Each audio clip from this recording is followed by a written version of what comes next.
राम राम, बहुत स्वागत आप सभी का एक बार फिर से खंडवा डिफेंस फैक्ट पर। आज की इस वीडियो में हम लोग बात करने जा रहे हैं कांड को लेकर जो कि टर्की के साथ हुआ है। बताया ये जा रहा है कि हिंद महासागर में टर्की का एक जहाज अपहरण कर लिया जाता है, उसे किडनैप कर लिया जाता है, बंदी बना लिया जाता है। और बड़ी बात यह कि इसके अंदर टर्की के हथियार लदे हुए थे और ये अपहरण का काम किया है सोमालिया के समुद्री लुटेरों के द्वारा। तो चलिए इसको लेकर कुछ और चीजें जान ली जाए। खबर बड़ी इंटरेस्टिंग है। आप सभी से निवेदन रहेगा कि वीडियो को अंत तक देखते हुए चैनल को सब्सक्राइब जरूर कर दीजिएगा। और यार केवल 2 सेकंड्स का काम है, आप पहले वीडियो को लाइक कर दीजिए, बाद में आप भूल जाते हैं। तो देखिए पहले तो संदर्भ समझ लीजिए। एक्चुअली आप सभी को याद होगा, मैंने एक वीडियो में आपको बताया था कि हिंद महासागर में भारत को एक नई तरह की चुनौती मिलने जा रही है और ये चुनौती होगी टर्की की ओर से। यानी पहले से ही हम लोग चाइना का खतरा तो फेस कर रहे थे, हालांकि भारतीय नौसेना इसके लिए तैयार है। इसके अलावा पाकिस्तान को भी देखा गया है, वो भी हिंद महासागर में आकर भारत के लिए प्रॉब्लम खड़ी कर सकता है। इसके बाद 2 नए शत्रु जाग गए, एक तो बांग्लादेश और दूसरा है मालदीव। तो इस तरह से काफी कुछ चीजें भारत के विरुद्ध हिंद महासागर में होती जा रही है और हम सभी जानते हैं कि ये हमारा बैकयार्ड है और भारत हिंद महासागर में किसी भी प्रकार का कोई भी दखल किसी भी शक्ति से नहीं चाहता अपने लिए। और जो भी ऐसा करने की कोशिश करता है, भारतीय नौसेना उससे बराबर जवाब देती है, दंडित भी करती है। लेकिन फिर मैंने आपको बताया था कि देखिए यहाँ पर एक नया खतरा आ गया है और ये नया खतरा टर्की के रूप में आया है और ये खतरा 2040 तक भारत को बहुत आसानी से देखने के लिए मिलेगा और इसके प्रिपरेशन के लिए हमें पहले ही काम करके रखने पड़ेंगे, तैयारियां करनी पड़ेगी। इसके पीछे मैंने आपको कारण ये बताया था कि टर्की और सोमालिया के बीच में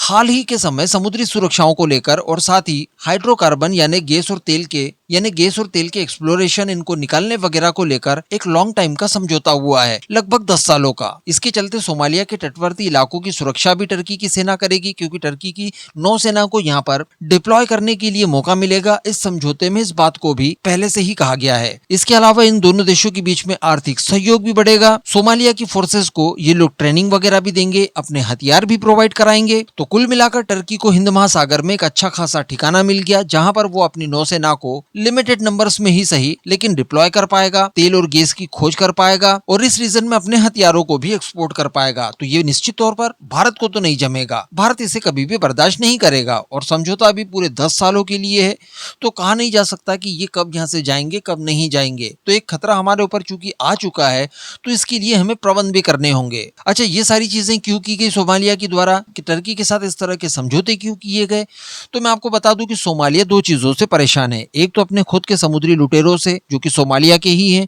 इनके चलते देश में अस्थिरता बढ़ी हुई है, ड्रग्स वगैरह का भी ये लोग कारोबार करते हैं, इन्वेस्टमेंट वगैरह को रोकते हैं और कुल मिलाकर एक अराजक स्थिति इन लोगों ने बनाकर रखी है सोमालिया के अंदर। तो ये बड़ा खतरा है उनके लिए, अपने खुद के ही समुद्री लुटेरे। दूसरा इथोपिया इनका ऐतिहासिक दुश्मन माना गया है, इनको लेकर सीमा विवाद भी है। पास्ट में इनके बीच में कई सारे युद्ध वगैरह भी हो चुके हैं। तो टर्की का सहयोग सोमालिया को इथोपिया के खिलाफ मिल सकता है। साथ ही टर्की यहाँ पर दोनों देशों के बीच में कोई डिप्लोमेटिक सॉल्यूशन निकालने की भी कोशिश कर रहा है, ताकि सोमालिया और इथोपिया के बीच में टेंशंस कम हो पाए। तो ये संदर्भ मैंने आपको बता दिया कि टर्की का ये प्लानिंग है हिंद महासागर में अपनी प्रेजेंस को बढ़ाने के लिए। इसके साथ साथ वो बांग्लादेश के साथ भी अलाइन होने की कोशिश कर रहा है, मालदीव के साथ भी हो रहा है और पाकिस्तान के साथ तो है ही है उसकी अच्छी ट्यूनिंग। तो कुल मिलाकर भारत के सामने एक नया खतरा हिंद महासागर में टर्की नाम का खड़ा हो गया। अभी इसी बीच खबर निकलकर कुछ ऐसी आती है कि एक टर्किश जहाज जो कि हथियारों से लदा हुआ था, वो इस क्षेत्र में आता है और जैसे इस क्षेत्र में आता है तो सोमालिया के डाकू इस जहाज का अपहरण कर लेते हैं। हालांकि मैं आपको बता दूं कि इसमें भारत के लिए भी प्रॉब्लम वाली बात यह है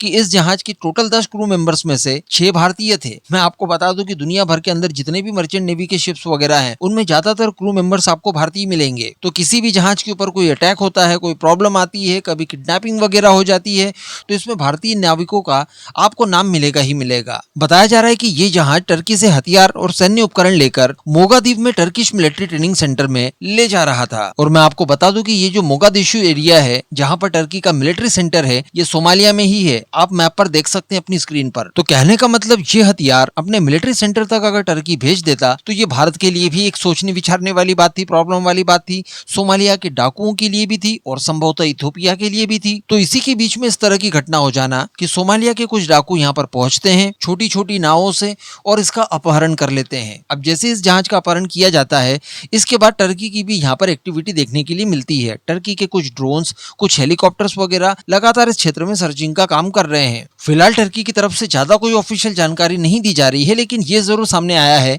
कि इस जहाज को लूटने के लिए, इसका अपहरण करने के लिए कुल 8 लुटेरे यहाँ पर पहुंचे थे। साथ ही ये भी बताया जा रहा है कि टर्की के द्वारा जो सर्च एंड रेस्क्यू का काम किया जा रहा है, इस दौरान कुछ अटैक्स वगैरह भी किए गए हैं। इसमें 4 लोग मारे गए हैं और 2 लोग घायल भी बताए जा रहे हैं। लेकिन बाकी पूरी परिस्थिति की कोई ज्यादा पुष्टि वगैरह यहाँ पर नहीं हुई है, ना ही कोई इसको लेकर लेटेस्ट अपडेट निकलकर सामने आया है। लेकिन इस घटना को आप समझने की कोशिश कीजिए कि ये कितनी ज्यादा इंपॉर्टेंट है और ये टर्की को किस तरह का संदेश यहाँ पर दिया गया है। अब ये संदेश किसने भला दिया होगा? क्या ये समुद्री लुटेरों ने स्वतः अपने एंड पर ही इसे लूटा है कि चूंकि इन लोगों का यही काम है दूसरे जहाजों को पकड़ना, उन्हें लूटना, अपहरण करना, तो उसी हिसाब से इन्होंने किया है, या फिर इन्हें किसी ने ऐसा करने के लिए बाध्य किया है? और अगर किसी ने बाध्य किया है तो वो देश भला कौन सा हो सकता है? आप काफी समझदार हैं। वैसे मैं आपको बता दूं कि भारतीय नौसेना वैसे कई मौकों पर बहुत ही सख्त एक्शन ले चुकी है इन समुद्री लुटेरों के खिलाफ। कई जहाजों को अपहरण करने से भारतीय सेना ने बचाया है, कई को लूटने से बचाया है, और कई जो अपहरण कर लिए गए हैं उन्हें वापस से फ्री भी कराया है। इवन 1-2 बार तो ऐसे वीडियोस भी निकल कर आए, मैंने खुद ने आपको वीडियो बनाकर बताए थे, जिसमें भारतीय मार्कोस कमांडोज ने भी पार्टिसिपेट किया और जहाजों को सकुशल अपने गंतव्य तक पहुंचाया, और साथ ही अपहरणकर्ताओं को प्रॉपर पनिश किया गया। कईयों को अरेस्ट करके उनके खिलाफ चार्जेस फ्रेम करके कोर्ट के द्वारा उन्हें सजा भी दिलवाई गई। तो मुझे लगता है कि मामला काफी गंभीर है। फिलहाल कोई ज्यादा चीजें कहने की स्थिति में तो मैं नहीं हूं, लेकिन यहाँ पर वेट एंड वॉच की पॉलिसी हम लोगों को अपनानी चाहिए। आने वाले समय में इसको लेकर कुछ बड़े डेवलपमेंट देखने के लिए मिल सकते हैं। इस तरह की चीजें अगर बार बार बढ़ेगी तो टर्की का भी मनोबल टूटेगा, और टर्की यहाँ पर हमारे पिछवाड़े में किसी प्रकार का कोई दंगल करने से पहले 10 बार सोचेगा तो सही। बाकी आपके अनुसार परिस्थितियां किस ओर जा सकती हैं, नीचे कमेंट करके जरूर बताइएगा, मैं जानना चाहूंगा।